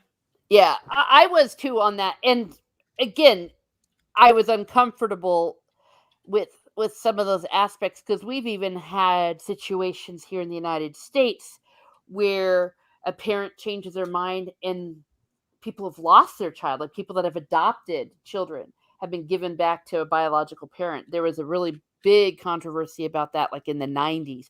And that's why a lot of people go to outside the country to adopt children, because America doesn't give enough rights, parental rights, to the adoptive parents even after the adoption has happened.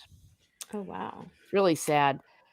What does it say here? Henry Michael's Asylum says Henry reached out to Emma. If Regina tried to squash that, she would have totally lost Henry. Yes, true. And she was forced to give up Henry. She was in jail when she gave birth. Yes. And these are all things to explore. And I think that through season 2 and on, they did a good job of exploring that as the characters evolved, and eventually it was accepted that the whole two mommies thing, that, So, but still it was, Regina was Henry's mother. Yeah. By the end. Yeah. So I know this is technically season 2, but because her being in prison was brought up, she gets like caught in like or she like steals from a big train station in Phoenix, Arizona. I don't know a big train station in Phoenix, Arizona. Mm-hmm. I live in Phoenix, Arizona. I'm pretty sure the only train station is just like for not like material, like transport things. I was like, what train station is this? Because I just watched that episode last night and I was like, what train station is this in Phoenix? Vancouver? Like, I was like, I don't. Vancouver? Yeah. Well, that's where they filmed it. Yeah. I was like, there's a train station in Phoenix, Arizona. I was like, when they kept saying Phoenix and they were like, where's Eugene? I thought they were talking about like, because I think there's like a Phoenix in like Oregon or something like that, or in Washington or something. I was like, oh, they're up there. They're in Oregon. It must not be Phoenix, Arizona, even though I remember them saying like Phoenix, Arizona, like a couple times in the show. And I was like, where's this train station? There's no train station in Arizona. Well, and I want to make it clear. I see your comment, Michael Simon. She actually was not forced to give up Henry. She chose that because they even show in the season 3A finale in the alternate history where they say you can always change your mind, Emma, the doctor does, and in that she chooses to keep Henry and raise him. So she actually wasn't forced to give him up. Mm-hmm. And it's especially in the kind of a crime that she has. Usually the parent is not forced, quote unquote, to give the child up. Okay, Michael Asylum says it was an Amtrak station. She only went to get to the stolen watches, and then she got caught literally holding the bag. Yeah, and we'll get there for sure when we get to Tallahassee. That was some really good stuff. But what Regina says after the curse is broken and the blue fairies all, you better get out of here, because as people are starting to remember. And she goes, no matter what anyone tells you, no matter what happens, no, Henry, I do love you. And I remember that was the first time I went, wait a second, maybe there will be some redemption for Regina. Because we didn't quite see that explicitly said ever, or even shown in the season. She would often be, he's my son. She would maybe act worried about him, but you never felt that she really loved him until that moment. And then she went home and was bawling her eyes out in the bedroom when she realized she's lost Henry because of what she did, and her slow road to redemption. And then everything's happy. I love when David, no longer David, he's back to his charming self, and he just yells out, "Snow! Snow!" He's a man. He's a manly man again. What made me laugh at that part? I was like, how come she's not looking for David? She's just walking like, huh? Yeah. I think they were all kind of dazed. Oh, there's another one where we could put the the calculus above your head. Yeah, no, but you're right. Well, and even Whale, you see him sitting around looking very pensive. I think they're very stunned. But of course, he comes and he swings her around and they kiss. Rumple's like, I love you. I love you. But let's go bring back magic. Dun, Yeah. dun, dun. Gonna bring Emma back goes, magic. what's that? And Henry says, something bad. And then they all get enveloped. Magic is back. So we're no longer cursed, or at least for a while. Yeah. Yeah, then it becomes the curse of the week. The curse and curse. There's like what, 5 curses that are cast? Dark curses? At least. I think at one point we kind of counted It's them. like I just what was because like they make it seem like whoever gave you Maleficent even says that whoever gave you this monstrosity, you know, it's like it's supposed to be a horrible curse, but then they cast it like over and over and over. I know. And then it got easier and easier to crack as well. It got silly. Woo. Let me rephrase that. Gosh, I almost sounded like a cow there. I started to talk. And then I changed my mind. And now I am back again.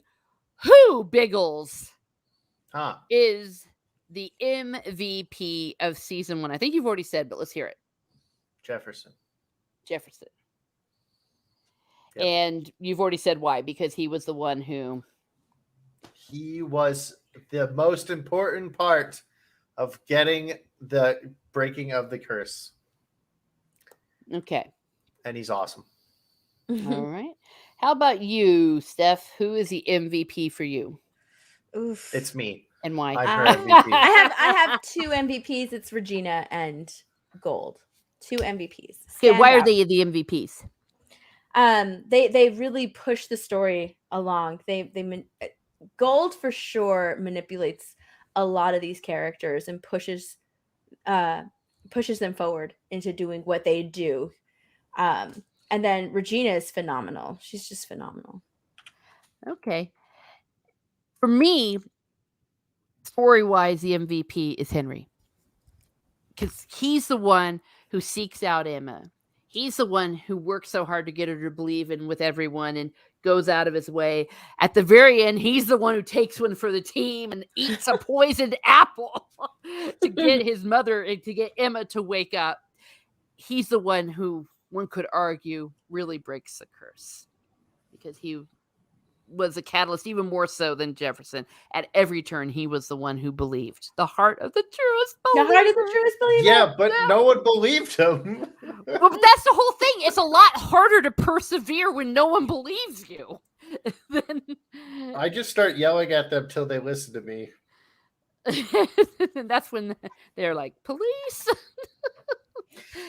Oh my. I could have totally took the police in Storybrooke, okay? It's just David, Emma, and Graham, all right? I could have took all 3 of them. We're fine. Now, who are the weakest characters, do you think? Oh, that's an interesting question. Weakest characters? Mary Margaret. Mary Margaret. Hands down. Mary Margaret. Worst fucking character ever. Fucking dumb bitch. Oh my God. I mean, sorry, dumb B. No, you can stars and curse. I mean, I've exclamation given up on marks trying to and- keep cursing off my channel, but I'm just like, wow, that's harsh. I was being nice. Oh, okay. I had other words I was going to use to describe her. Okay, so we know you it's Mary Margaret for you. How about you, Steph? I'm gonna say both Mary Margaret and David.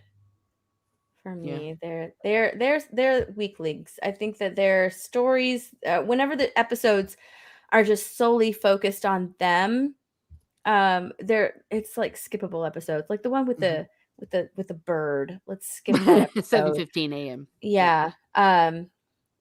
The was it the dreamy episode? Curse me now. Yeah, I the like dreamy dreamy. episode, because that's like a Mary Margaret too, because she's like, calling me a tramp. Nobody talked to me. I gotta sell these candles for the nuns, blah, in order to redeem myself. Story. I don't.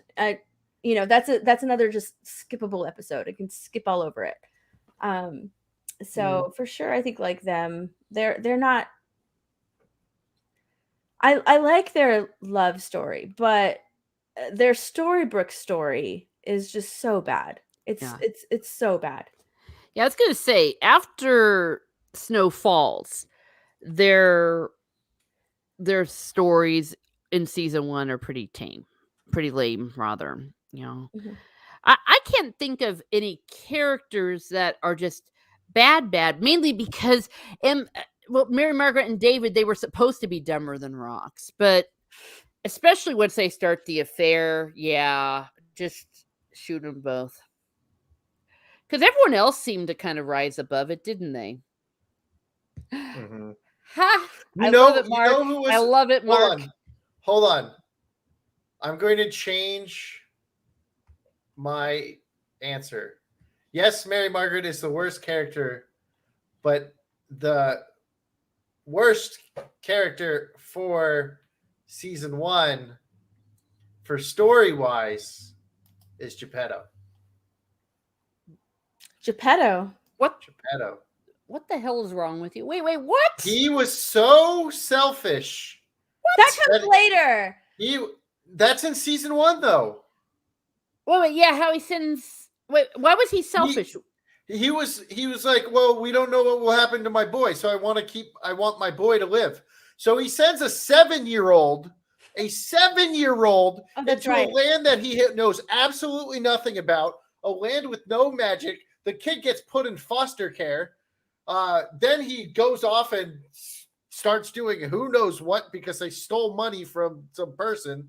You send a kid who's really bad with temptation into a world that you know nothing about. Okay. And he's like, I see your logic. I see your logic. I do too. He's like, no, I don't care that she had a baby. We're going to put this freaking kid that's a newborn with my 7-year-old and have my 7-year-old take care of him because I don't know what will happen. And they're like, well, when the curse is broken, he'll be back, right? They even said that. Blue even said that. And he's like, no, right now. He was like a fucking toddler. And like, worst character in season 1. Wow. Oh, God. Wrecked Geppetto. Yeah, I think Mark agrees. He wouldn't fix the wardrobe unless the wood boy went. That's true. Yeah, I could see that. All right. I give you Geppetto. I didn't even think about Geppetto. Scum bucket. Wow. Yeah, I mean, you're right. Because if he hadn't done that, maybe things would have been better, definitely for Emma. Wow. You just made me think. Yeah. I know all, okay? Yeah, I think probably the most worthless character, though, was that idiot. The one that... The stupid fairy who Dreamy had a thing for. Oh, yeah, that one. Yeah. She was hilarious, though, because she was completely useless. Yeah. And they made her that way. And she's the reason why he becomes grumpy, okay? That was key. Okay, key. That was like, but that also showed Blue differently, right? Because you're just like, who's this Blue? Yeah, Blue, you shady Blue. Shady Blue. Yeah, Mark is a Blue apologist, but she's also the one who makes sure that Rumple gets the idea to try to find a magic way to get to his son or something like that. Find another magic bean, and I forget what it was that she said something that made him think there is a way. There is a way. There is a way, and she's like, but it's dark. Yeah, it's like a curse. It's a curse. And it's a curse. Like, you would go to a curse. Yep. Exactly, and just enough that would pique his interest. And if there was no reason why she shouldn't have let Dreamy and what's her name, Astrid was her name when she was a nun, but no reason she couldn't have let them be together, and then he would have been a happy little dreamy dwarf. I know, he would have been dreamy instead of grumpy. Yes. Oh, Mark says she's dark side, like me. Yeah. I know I like Grumpy though. Like when he plays Dreamy, I didn't like that. Like, when he hatches from his egg, all like well, yeah, I'm that was pretty sure so that's weird. stupid. That was my least for- favorite episode, That's obviously. me when I wake so up. weird. I'm just like Dreamy when I wake Yeah. up. Well, I think I've said that. Dreamy is my least favorite episode. Biggles, what's yours? Anyone with Mary Margaret in it. Okay. Yeah, No. Dreamy's a skippable episode. It's so dumb. What's the one I said you could skip? 7:15. Is that wait? Does that 7:15. Does that have the slap in it? No, that the slap is what happened to Frederick. That's Okay, then we'll me see keep if I'm what happened looking- to Frederick in there as the Let's best see. I'm one. looking at all the episodes. If I want to skip episodes, like if I want to just skip them, I would skip that still small voice. What's that? I would that's skip episode that one. 5. Oh my gosh, that's I would skip controversial. that one. I would skip 7:15. I don't like that one. 7:15 a.m. So dumb. And then I would skip Dreamy. All the other ones I would keep. Oh, Red Handed was so good. I would watch Red Handed. Oh yeah, Red Handed was We didn't amazing. even talk about that We one. didn't talk about Red And Handed. it was a Ruby episode. You guys I know. wouldn't even let me talk about Ruby. Oh well, go ahead, talk about Ruby. Tell us about Red Handed. So you find out that Mary Margaret is a piece of shit, even as Snow White, and leads Ruby to kill her one true love because she was like, "No, true love conquers everything. You'll be okay." When she doesn't know anything, so she's just as bad as she was when she was a kid. She hasn't learned anything.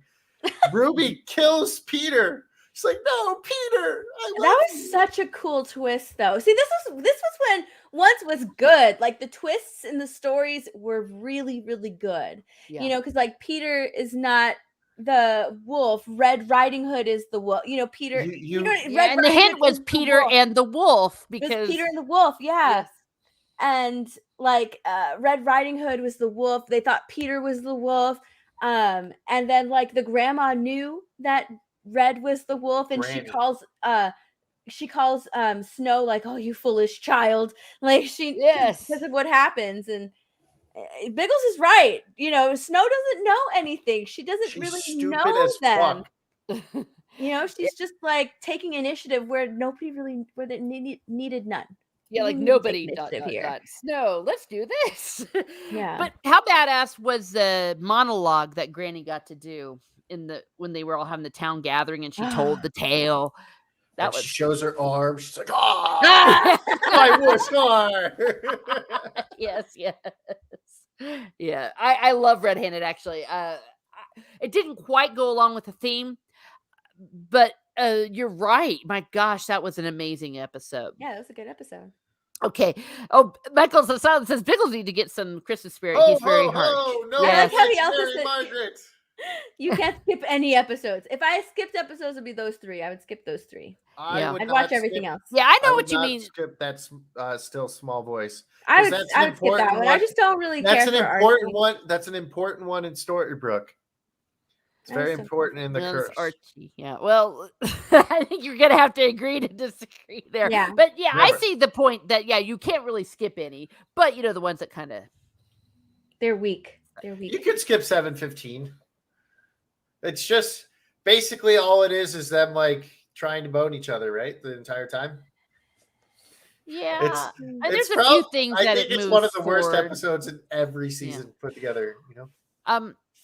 Michael, are you saying this as far as metaphorical because Because she didn't tell Red Riding Hood. that didn't tell her that she was a Yeah, the truth. Okay. And But had Red Riding Hood listened to Granny and not Snow White, that's true. She was supposed to stay inside. That's true.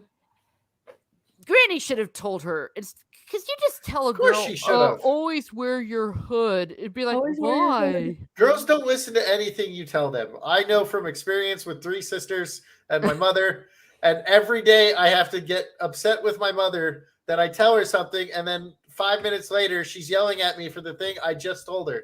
I was like, "Mother, I just said that.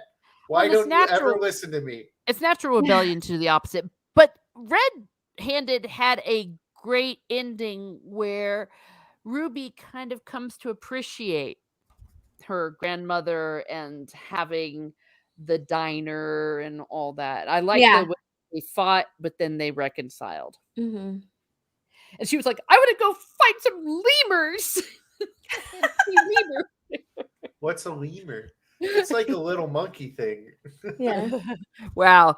Michael has 6 sisters and a daughter. Wow. Yeah. And of course, I agree, Mark Davis. The biggest travesty was not getting a Blue backstory. That would have been so cool. Oh yeah. Yeah. Yeah, like we know nothing about Blue. We know nothing all. about her. That's And why we she's get- so shady.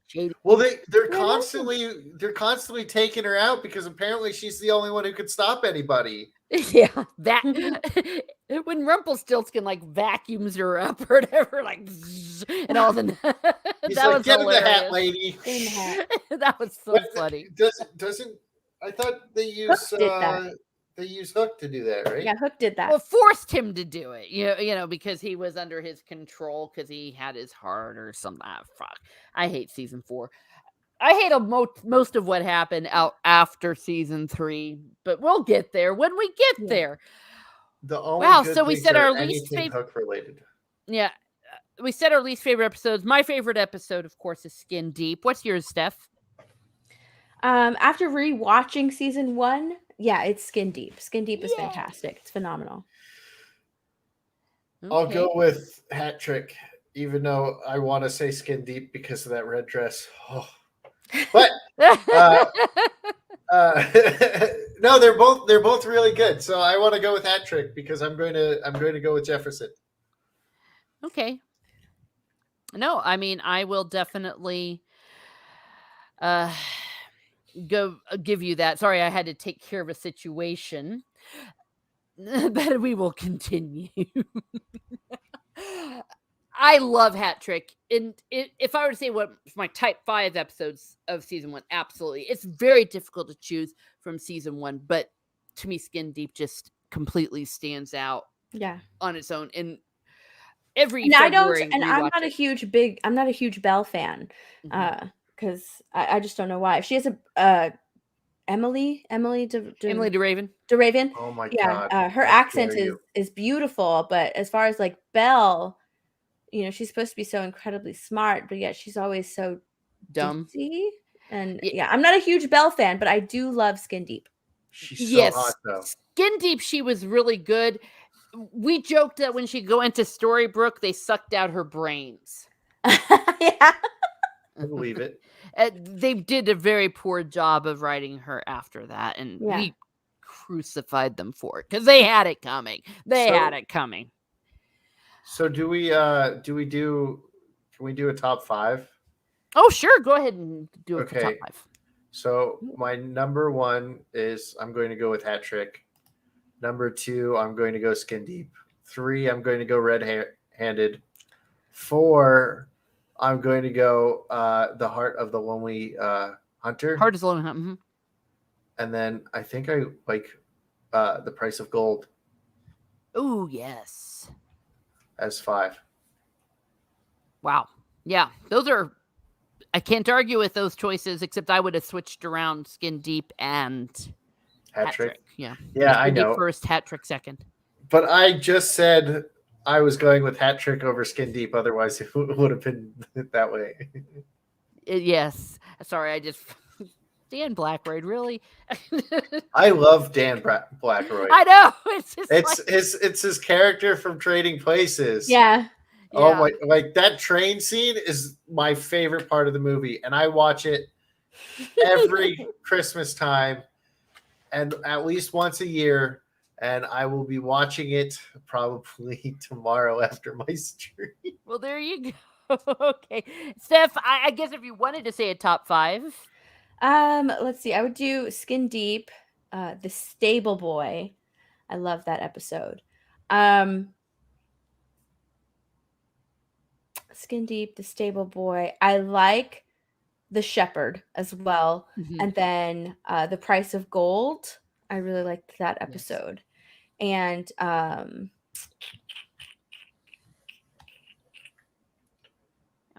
didn't want to put Patrick? you in the spot there. no, not Hat Trick. I mean, Hat Trick was good. You just hate Jefferson. Red-Handed. Did I say Red-Handed already? No. Okay, Red-handed. Red-handed. Yeah.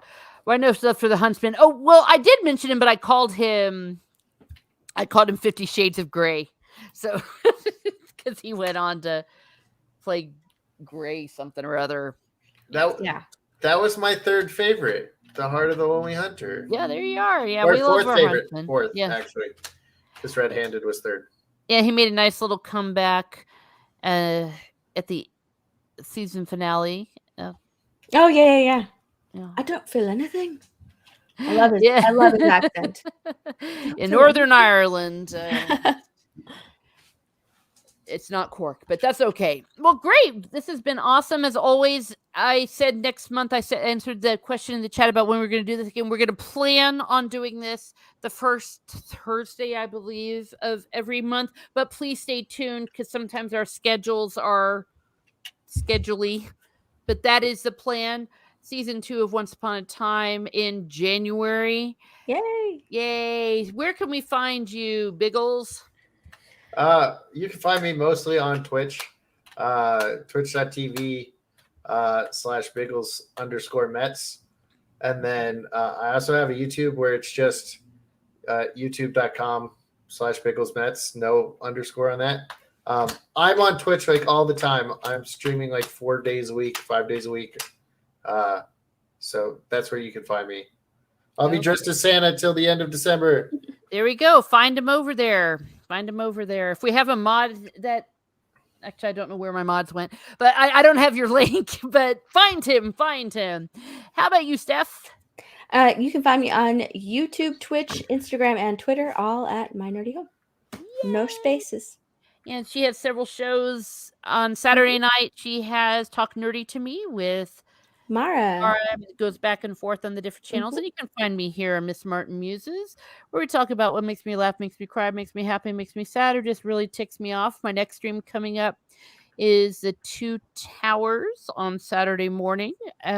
We are continuing our discussion of this last part of the Two Towers with Gollum and friends. I'm also going to be on Open Airlock Policies tomorrow night for Battlestar Galactica, Babylon 5 discussion. And always stay tuned for more information. Oh, I'm going to have, gosh, how could I have forgotten it? The Wheel of Time this Monday with Lady Gravemaster and Steve Kenobi. We had to delay it due to unforeseen circumstances. Please keep Lady Gravemaster in your thoughts and prayers. And that's it for now. Thank you, Genevieve. Thank you for have a safe and wonderful Christmas, everyone. Yes, thank you, and a blessed Advent to you too, Genevieve. Mark, oh, you had internet issues. Okay, well, I will see you in cyberspace, Mark. And thank you, Michael's Asylum, Dan Blackroyd, all of you that popped into the chat. Let's see, we had Tommy show up. I even had to block someone. Wow, that doesn't happen too often. Bots. And anyone that popped in, thank you for coming to Miss Martin Muses. Thank you for coming to Miss Martin Muses. Please like, share, and subscribe. And be certain